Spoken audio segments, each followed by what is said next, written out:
Hi friends, ఇప్పుడైతే నేను మా అమ్మ వాళ్ళ ఇంటికి వెళ్తున్నామండి. వెళ్ళే దారిలో మా పాప చక్కగా మంచి నిద్ర తీసేస్తుంది. మా బాబు అయితే ఫ్రంట్ సీట్లోనే కూర్చుంటానే ఏడ్చి అక్కడ కూర్చున్నాడండి. వాడు మొత్తం చూడాలి, చూసుకుంటూ వెళ్ళాలి, సరదాగా ఎంజాయ్ చేస్తూ. వాడికి ఒక పిల్లలకి ఒక ఆనందం కదండి. వెళ్ళే దారిలో చూడండి అసలు ఎంత బాగున్నాయో పొలాలేనండి దారంతా. అయితే మేము వెళ్తూ ఉండగా ఇక్కడ వంతెన అయితే ఒకటి ఉంటుందండి మా ఊరి నుంచి మా అమ్మ వాళ్ళ ఇంటికి వెళ్ళే దారిలో.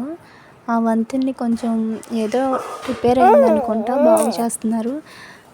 కనీసం మా మ్యారేజ్ అయ్యి 4 years అవుతుందండి. అప్పటి నుంచి మేము ఈ వంతెనలతో చాలా ఇబ్బంది పడుతూనే ఉన్నాము. ఇప్పుడైతే వంతెనని బాగు చేస్తున్నారు.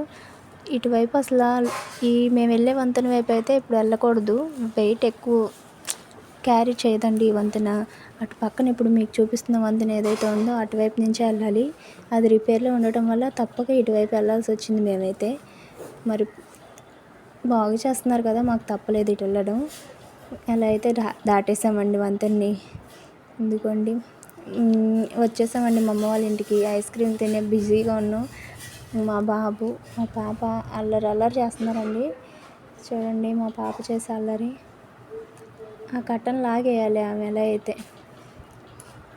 మా అమ్మ వాళ్ళ ఇంటికి వచ్చి నేను చాలా డేస్ అవుతుందండి, కనీసం 3-4 months అయిపోతుంది. మళ్ళీ ఇవాళ అయితే వచ్చామండి. ఇంకోండి మా అమ్మ పిల్లలతో ఆడుతుందండి, చిన్నపిల్లలాగా ఆమె కూడా. మా పాప చూడండి ఏ కట్టలను కనిపిస్తే ఆ కట్టలను వాటిని లాగేయడమే పనండి. Please subscribe my channel.